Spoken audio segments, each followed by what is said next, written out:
Regular কাজকর্মগুলোর থেকে আজকে ছুটি নিয়ে চললাম বান্ধবীর বাড়ি। আজ বান্ধবীর মেয়ের অন্নপ্রাশন। এই প্রথমবার বান্ধবীর শ্বশুরবাড়িতে গেলাম। এতটা ভালোবাসা পাবো কখনো আশা করিনি। Hello everyone, good morning. কেমন আছেন সবাই? আশা করছি সকলে খুব ভালো আছেন, সুস্থ আছেন, আর আমরাও বেশ ভালো আছি। আমার আজকের আরও একটি নতুন ভ্লগে আপনাদের সকলকে স্বাগত জানাই। আজ শুক্রবার, সকাল 9:30 মতো বাজে এখন। দুজনাতেই রেডি হয়ে গেছি। এরপর যাব বান্ধবীর বাড়ির উদ্দেশ্যে। আমাদের গ্রামের রাস্তা পেরিয়ে এই যে ঢালাই রাস্তাতে উঠে পড়েছি। বান্ধবীর বাড়ি আমাদের বাড়ির থেকে খুব বেশি দূরে নয়, তবে সেটা আমি একদমই জানতাম না। আজকে প্রথমবার গেলাম, এই যাওয়াতেই বুঝতে পারলাম যে রাস্তাটা কতটা ছোট। 3 দিন আগেই ও আমাকে ফোন করেছিল যে মেয়ের অন্নপ্রাশন আসবে কিন্তু। তবে জানেন তো, এই ব্যাপারটা আমি একদম ভুলে গেছিলাম। বাড়িতে এমন কাণ্ড চলছেন, আপনারা তো দেখছেনই। তো সে কারণে ভুলে গেছি। তবে সকালবেলা যখন ফোন করলো তখন মনে পড়লো। যাই হোক, তাড়াহুড়ো করে বেরিয়ে গেছি। এরপর কিছু তো একটা নিয়ে যেতে হবে। এই যে এখানে কয়েকটা জিনিস দেখছিলাম রূপোর। এখানে এই রূপোর পেনগুলি কি সুন্দর দেখতে লাগছে দেখুন। তবে ওগুলো আর নিলাম না। এই যে একটা তাবিজ নিয়ে নিয়েছি। ওই তাবিজটাই এখন কাকাবাবু প্যাকেট করে মুড়ে দিচ্ছেন। বাচ্চা মেয়ে তো, খুব বেশি বড় তাবিজ নিলাম না, ওই ছোটোখাটোর মধ্যেই একটা তাবিজ নিয়েছি। তবে তাবিজটি দেখতে ভারী ভালো লাগছিল। আর সত্যি বলতে এত তাড়াহুড়োর মধ্যে কি নেব কি না নেব একদমই ভেবে পাচ্ছিলাম না। তবে মাকে ফোন করাতে মা বলল যে একটা ছোটোখাটো তাবিজ নিয়ে নিবি, অন্নপ্রাশনে ওইসব দিলেই বেশি ভালো দেখায়। তো এই যে এটা নিয়ে নিয়েছি। এই যে প্যাকেটের মতো দিয়ে দিয়েছে, ও টাকাটাও দিয়ে দিল। তবে আমরা আবার একটা ভুল করে ফেলেছি। মিষ্টির দোকানটা পেরিয়ে চলে এসেছি। আমি বললাম মিষ্টি নিলে কই? ও আবার বলছে তোমার সাথে কথা বলতে বলতে দেখো মিষ্টি নিতেই ভুলে গেছি। তো এই যে আবার গাড়িটা ব্যাক করে নিয়ে গেল। ও মিষ্টিটা নিয়ে আসুক, ততক্ষণ আমি এই দোকানটিতেই দাঁড়িয়ে থাকি। আর বন্ধুরা, প্রথমবার বান্ধবীর শ্বশুরবাড়ি যাচ্ছি, সেজন্য দেখুন শাড়ি পরে নিয়েছি। শাড়ি পরে কেমন লাগছে আমাকে অবশ্যই জানাবেন কিন্তু। শাড়িটা তো পরে নিয়েছি, তবে আজকে সারাটা দিন একদম বীভৎস গরম ছিল, যেটা বলে বোঝানোর মতো নয়। যাই হোক, সুব্রত চলে এসেছে মিষ্টি নিয়ে। এই যে দুজন মিলে বেরিয়ে পড়েছি। আর রোদের মাঝে এই চারিধারে গাছগুলি দেখতে কি ভালো লাগছে দেখুন। এই যে এই ডান দিকের রাস্তাটি হয়ে যাব বান্ধবীর বাড়ি। ভেবেছিলাম হয়তো অনেকটাই রাস্তা, তবে না, এখান থেকে 5 মিনিট মতো গেলেই এই যে বান্ধবীর বাড়ি। তবে আমরা কিছুক্ষণ বাইরেই দাঁড়িয়েছিলাম জানেন, ভাবছিলাম এটাই বটে তো, এই প্রথমবার এলাম, সেজন্যই ওকে ফোনটা করলাম। ও বললো যে হ্যাঁ হ্যাঁ এটাই, এদিকে চলে আয়। তো এই যে দেখুন প্যান্ডেল খাঁচিয়ে দিয়েছে, ছাদের উপরেই খাওয়া দাওয়ার ব্যবস্থা করেছে। ঘরের মধ্যে এসেই আমার হাজব্যান্ড বান্ধবীর মেয়েকে নিয়ে খেলা করতে লেগেছে।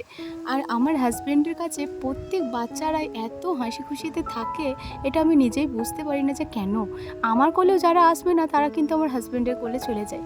যাই হোক, এদিকে দেখুন বান্ধবীর মেয়ের জন্য যে ছোট্ট উপহারটি এনেছিলাম ওটা ওকে দিলাম। বললাম তুই একবার খুলে দেখ তো তোর পছন্দ হয়েছে কিনা। ও বললো আর দেখার কি আছে, তুই এসেছিস এটাই অনেক বড় কথা। তো আমি বললাম না না, তাও তুই একটু খুলে দেখ যে তোর পছন্দ হয়েছে কিনা। না, বলছে না না ভালো বটে। আমি বললাম ঠিক আছে তাহলে রেখে দে। তো এই যে ও আবার আলমারির মধ্যে রেখে দিচ্ছে, কারণ হেতা সেতা নামিয়ে দিলে আবার ভুলে যাবে তো, সেজন্যই বললাম আলমারির মধ্যেই রেখে দে, যদি পরাস তো পরাবি, নয়তো পরে পরিয়ে নিবি। তো এই যে ও রেখে দিচ্ছে। আর ও দেখুন এই হলুদ শাড়িটা পরেছে, বেশ ভালো লাগছে কিন্তু ওকে দেখতে। অনেক দিন পর আজ দুই বান্ধবী একসাথে। সত্যি বলতে ও যখন ওর বাবার বাড়ি যায় আমার তখন যাওয়া হয় না, আবার আমি যখন যাই ওর তখন যাওয়া হয় না। সেই করে আমাদের দুজনের কিন্তু কথাবার্তা বলাই হয় না এখন আর। তবে আজকে ওদের বাড়িতে এসে বেশ ভালো লাগছে। আর এই যে এটা হচ্ছে ওর হাজব্যান্ড। আমাদের দুই বান্ধবীর মধ্যে চিন্তাধারার মিল তো আছেই, তার উপরে আরও একটা জিনিসের মিল আছে জানেন। আমার নামও প্রিয়াঙ্কা, ওর নামও প্রিয়াঙ্কা, সেই জন্যই এতক্ষণ ধরে বান্ধবী বান্ধবী করছি। ও আমাকে বললো যে চল, যতক্ষণ খেপে স্নান করে আসবে আমরা কয়েকটা ফটোশ্যুট করে আসি। তো আমরা ফটোশ্যুট করে বাড়িতে এসেছি। আর এদিকে দেখছি ওর মেয়ে স্নান করানো হয়ে গেছে। তো ও এখন একটু করে আলতা পরিয়ে দিচ্ছে, আর তারপরে দেখুন ওকে পাঞ্জাবিটাও পরিয়ে দিয়েছে, আর ফুল দিয়ে খুব সুন্দর সাজিয়ে দিয়েছে। আর এই মুহূর্তে ও কিন্তু শাড়িটা চেঞ্জ করে নিয়েছে। এই যে একটা সুন্দর থালাতে একটু মতো পায়েস, মিষ্টি, ঘি, দুধ, জল সমস্তটাই রেডি করে দিয়েছে। এটা দিয়েই এখন ওকে মামা ভাত খাওয়ানো হবে। আমাদের কি নিয়ম আছে এখনও বলতে পারছি না, তবে এদের নিয়মে কিন্তু পায়েসটি খাওয়াতে হয়, ভাত খাওয়ানো চলে না। তো সেজন্যই পায়েসটি সাজিয়ে দিয়েছে। আর এই যে ওকে এখন মুখের মধ্যে একটু ঘি দিয়ে দিচ্ছে বোধ হয়, ঘি না মধু যাই হোক বটে, আমি আবার সেটা ভুলেও গেছি। যাই হোক, এদিকে দেখুন প্রিয়াঙ্কার দাদা বসেছে। এটা হচ্ছে প্রিয়াঙ্কার জেঠার ছেলে, মানে প্রিয়াঙ্কার নিজের কোনো কোনো দাদা নেই, তবে জেঠা কাকাদের অনেকগুলোই দাদা আছে। তো তাদের মধ্যে এই যে ও জেঠার ছেলে বসেছে এনাকে ভাত খাওয়ার জন্য। তো প্রীতিকা এত কাঁদছে, ও মানে এত সব জামাকাপড় পরে না ওর একদম ভালো লাগছে না জানেন, সেজন্যই প্রচণ্ড কান্নাকাটি করছিল। এক প্রকার যুদ্ধ করেই এই সময় ওর কান্নাটা বন্ধ করা হয়েছে। এই যে সবাই মিলে যখন উলুধ্বনি দিল তখন ওর কান্না বন্ধ হলো, তবে চোখের গোড়ায় জলটা এখনও শুকায়নি। দেখুন প্রিয়াঙ্কার শ্বশুরমশাই একটা বেলুন এনেছে, তো ওই বেলুনটা নিয়ে খেলা করছিল। আর এখানে বই আর পেনের মধ্যে একটা জিনিস ধরতে বলা হচ্ছিল, তো ও দেখুন পেনটা ধরেছে। আর এরপরেই খাওয়া দাওয়া শুরু হবে, মানে প্রীতিকার প্রথম মুখে ভাত হবে। এই যে পায়েসটা কি সুন্দর খাচ্ছে দেখুন, ওর যেন ভারী আনন্দ লাগছে আজকে এই পায়েসটি খেতে। সত্যি বলতে এত শান্তশিষ্টভাবে খাবার খেতে আমি এর আগে কোনো বাচ্চাকে দেখিনি। এত কান্নাকাটি করে সবাই দেখেছি, তবে এ তো ভাত খাওয়ার পরে ভারী আনন্দ পাচ্ছে দেখছি। এই যে যতবার দিচ্ছে ততবার কি সুন্দর খাচ্ছে দেখুন। এই যে ভাত খাওয়া হয়ে গেছে, এরপরে একটু জল খাওয়ানোর পালা। এই যে কাঁসার গ্লাসে করে 1 গ্লাস জল দিয়েছে, তবে এতটা তো খেতে পারবে না, একটু মতো জল খেলো। আর এরপরে আবার একটু দুধ খেতে হবে। তো দুধটা আবার কী করে খাওয়াবে বলছে আঙুলে করে নিয়ে মুখে লাগিয়ে দিতে। তো এই যে ওটাই খাইয়ে দিল। এরপরে একটু ঘি দিয়ে মুখটা মুছিয়ে দিতে হবে। হাতে করে এই যে ঘি নিয়ে নিয়েছে, এই ঘিটা দিয়েই এখন মুখটা ভালো করে মুছিয়ে দিয়েছে। ওর জন্য ভারী মজা হয়েছে আজকে প্রথম ভাত খেয়ে, তাও আবার মামার হাতে। এই যে মামা আবার ওকে কোলে নিয়ে নিয়েছে। আর প্রীতিকা আজকে মামার হাতে প্রথম দক্ষিণা পেল। যাই হোক, এদিকে দেখুন প্রীতিকা কিন্তু ঘুমিয়ে পড়েছে। আপনাদেরকে ভাবলাম দেখায় যে আমি যে তাবিজটি দিয়েছি ওটা আজকে ওকে পরিয়েছিলাম। কি সুন্দর লাগছে দেখুন, ছোট্ট হাতটিতে তাবিজটা দেখতে বেশ ভালো লাগছিল। এই যে এটা হচ্ছে আমার আরেকটা বান্ধবী প্লাস মাসি, তো ওই মাসিরও এখানেই বিয়ে হয়েছে, তো ও আজকে এসেছে। আর এটা হচ্ছে মাসির বাচ্চা, কত ধূর্ত দেখুন, বেলুনটা আবার মুখে করছে, তো আমরা সে নিয়ে হাসাহাসি করছিলাম। আর এই ধূর্ত ছেলেটাও কিন্তু আমার হাজব্যান্ডের কোলে উঠে গেছে, ভাবা যায়। চলুন বাইরেটা একবার দেখে আসি কি হচ্ছে না হচ্ছে। এদিকে দেখছি রান্নাবান্না প্রায় শেষের দিকে। এই যে পাঁপড়গুলি ভাজা হচ্ছে, তাহলেই হয়ে যাবে।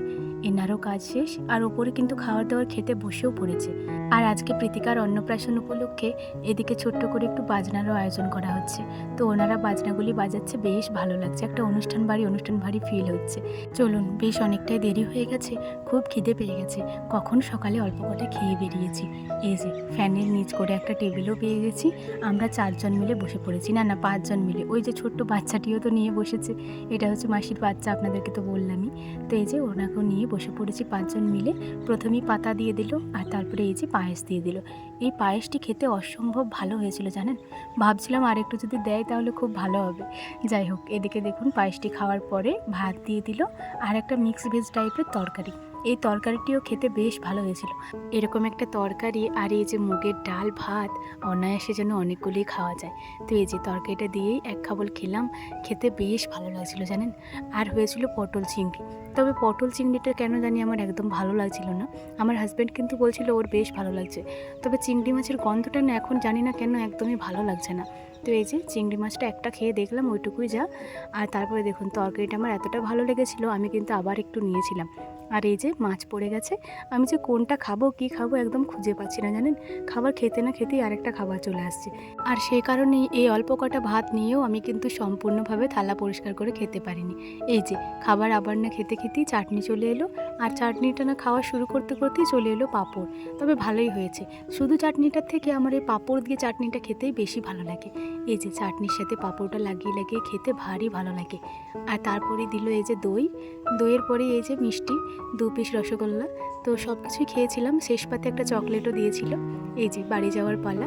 প্রিয়াঙ্কাতে বাড়ির এই কল পার্টি আমার ভারী পছন্দ হয়েছে জানেন, এটা হচ্ছে প্রিয়াঙ্কার দিদি। বাড়ি যাব কি, এদিকে দেখুন আমার হাজব্যান্ডের শালাবাবুরা সবাই উঠে পড়েছে, বলছে আমরা যাবো জামাইবাবুর সাথে। তো ওদেরকে অনেক বুঝিয়ে সুঝিয়ে গাড়ি থেকে নামালাম। এরপর চলুন বাড়ি যাওয়ার পালা। বান্ধবীকে টাটা দিয়ে বেরিয়ে পড়লাম বাড়ির উদ্দেশ্যে। প্রচণ্ড রোদ জানেন, আমার বান্ধবী তো ছাড়তেই চাইছিল না, তবে বললাম দেখ বাড়িতে সবাই অসুস্থ, যেতে দে। মাথার মধ্যে ঘোমটাটা দিয়েই বেরিয়ে পড়লাম। বাড়িতে যখন পৌঁছেছিলাম তখন দুপুর 2:30 মতো বাজে। বাড়িতে এসে বেশ অনেকক্ষণ ঘুমিয়েছি। আজকে কী পরিমাণ গরম ছিল গো বন্ধুরা, ঘুমাতে ঘুমাতেও গলাটা শুকিয়ে যাচ্ছিল জানেন। তো যাই হোক, এখন সন্ধ্যা হয়ে গেছে, সন্ধ্যাবেলার চা করাও কমপ্লিট হয়ে গেছে। এই বাড়িতে এসেছি মিষ্টুকে একটু পড়ানোর জন্য। আর জানেন তো, আগের দিন তো 5ই সেপ্টেম্বর শিক্ষক দিবস ছিল। তো আগের দিনে মিষ্টু আর কি আমাকে বলছে যে, বৌদি তোমাকে আমি কিছু দিলাম না, যে কালকে আমি তোমাকে একটা পেন দেবো, তুমি আমাকে একটা টিফিন করে দিও। কিন্তু ও আসলে দেখেছে গ্রামের বাচ্চারা আর কি কয়েকটা টিফিন এনেছিল ওদের শিক্ষক দিবসের টিচারদের কাছ থেকে। তো সেজন্যই আমাকে এসে পড়ে এসব বলছে। বললাম ঠিক আছে, তুই তাহলে ভালো করে পড়াশোনা কর, কালকে আসবি, কালকে দেবো একটা টিফিন। তো এই যে দেখুন, আমাকে একটা পেন দিয়ে দিল আর ওকে আমি ওই টিফিনটা দিলাম। বললাম সব কিছু ঠিকঠাক আছে তো? বলছে হ্যাঁ। বললাম তাহলে পড়। সত্যি বলতে বাচ্চাদের মুখ থেকে এইসব ছোটোখাটো শব্দ শুনতেও বেশ ভালো লাগে। এই যে এই কলমটিও আমাকে দিয়েছে। এই কলমের থেকে মূল্যবান বোধহয় এই পৃথিবীতে আর কিচ্ছুটি নেই। এই কলম আমাদেরকে অনেক শিক্ষা দেয়, অনেক কিছু বুঝতে সাহায্য করে, অনেক কিছু জানতে সাহায্য করে।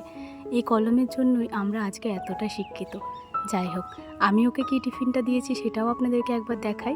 এই যে মিষ্টির প্যাকেটটি দেখছেন, কয়েকদিন আগে যখন আমাদের বাড়িতে মিষ্টি এনেছিল তখন এই প্যাকেটটি ছিল।